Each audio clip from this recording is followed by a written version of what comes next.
ઓમ નમો નારાયણ, જય દ્વારકાધીશ। આપણે છીએ આજે ઉજ્જૈનમાં, અને ઉજ્જૈનમાં આવેલું છે એક એવું મંદિર, એવી જગ્યા કે જ્યાં રાજા વીર વિક્રમ અને જેના સિંહાસનમાં લાગેલી છે 32 પુત્રી, જે 32 સિંહાસન કહેવાય છે। આપણે જ્યારે સ્કૂલમાં વાર્તાઓ આવતી હતી 32 પુત્રીની વાર્તા, એ ઇતિહાસ અહીંયા જોવા મળ્યો અને જાણવા મળ્યો।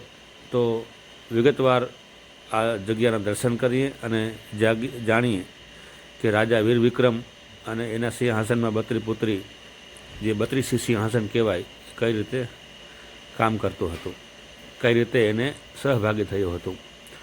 મંદિરની શરૂઆતમાં જ દાદા કાળ ભૈરવ અને એક શ્વાન એટલે કે કૂતરાની પ્રતિમા હોય છે। થોડા સીડી ચડી અને અહીંયા આવેલું છે મહાદેવજીનું એક મંદિર, જે બહારથી ભક્તો બધું આવે છે, મારા મહાદેવને અભિષેક કરે છે, અહીંયા દર્શન કરે છે। અને આ મંદિરની ઠીક પાછળ જ રાજા વીર વિક્રમની બહુ મોટી પ્રતિમા આવેલી છે। આ પ્રતિમા આ છે ન્યાયાધીશ રાજા વીર વિક્રમ, જે એનું સિંહાસન હતું, અને એ સિંહાસનમાં લાગેલી હતી 32 પુત્રી, જે બોલતી હતી અને જેને એક રાજા વીર વિક્રમ જ સાંભળી શકતા હતા। એટલે કોઈ પણ ન્યાય કરવો હોય તો રાજા આ 32 પુત્રીનો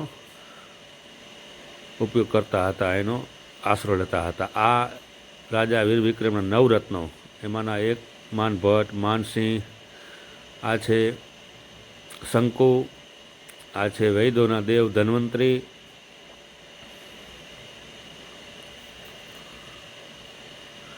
આવા 9 રત્નો હતા, જે એમને દરેક વસ્તુમાં સહભાગી થતા હતા, અને જે પણ જેવો વિષય આવે એ વિષય ઉપર એમની સલાહ સૂચનથી રાજા વીર વિક્રમ ન્યાય આપતા હતા। રાજા વીર વિક્રમનો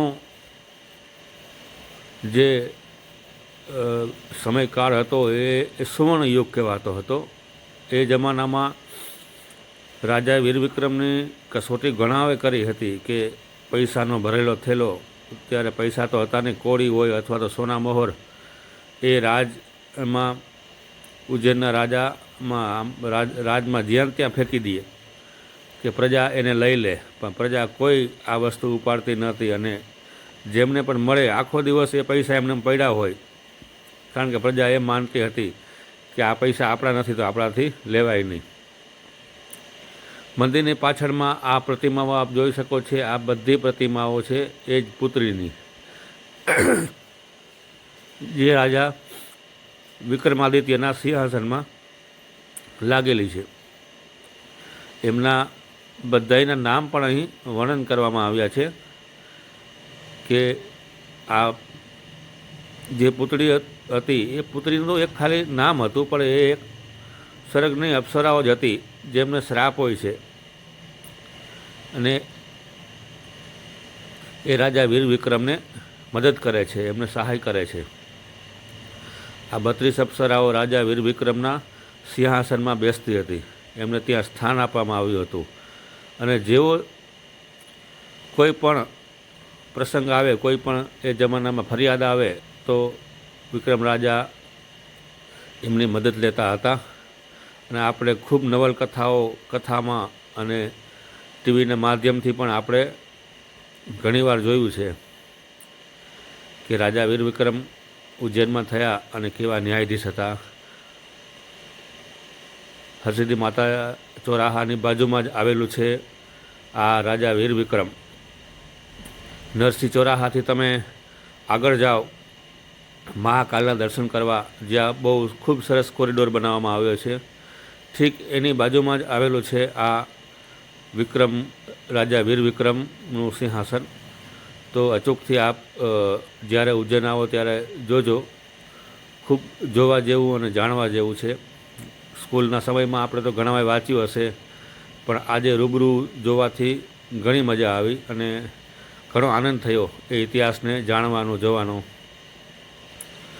તો આ વિડીયો આપણને કેવો લાગ્યો ચોક્કસથી જણાવજો, અને આખે પ્રયાગરાજ યાત્રાના વિડીયો અમે આમાં મૂક્યા છે, તો ચોક્કસથી અમારી ચેનલને વિઝિટ કરજો, સબસ્ક્રાઈબ કરજો અને શેર કરજો, જેથી કરી અને આપણે સનાતન ધર્મના જે આ વિડીયો આવા બધા છે, બધા ઇતિહાસ છે, એ બધાને જાણવા મળે, જોવા મળે અને સનાતન ધર્મનો પ્રચાર થાય. અને ઘણા મિત્રો ઉજ્જૈન આવતા હોય તો અમને પણ આ દર્શન થાય. જય માતાજી.